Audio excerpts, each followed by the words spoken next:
Sino ang pumatay kay Lapu-Lapu? Ikaw, Michael. Ba, hindi ako, sir. Kahit mahirap lang kami, hindi ko magagawa yun.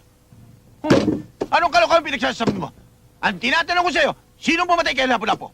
Hindi nga ako, sir, eh. Tarantado ka talaga, no? Gusto ko makausap ang tatay mo. I want you to bring him here. Understand?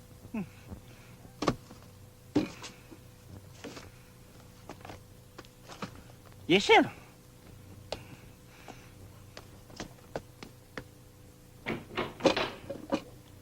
Tay, Oh, Michael, tay, ibig daw kayong makausap sa eskwela. bakit? Kasi o itay, tinanong ako kung sino ang pumatay kay Lapu-Lapu. Oh, Ang sabi ko, hindi ako. Ngayon, kayo ang gustong makausap. Lagot Aba- kayo, tay. teka. Bakit ako? Lalong hindi ako pumatay kay Lapu-Lapu. Anong malay ko ron? Itay, kayo na lang ho ang pag-asa ko. Kinakailangan sumama kayo sa akin. Dahil pag hindi kayo sumama sa akin, may expelled ako. Kinakailangan magpaliwanag kayo, itay. Kung kinakailangan magpaliwanag, edi puntahan natin. Halika. Tayo na.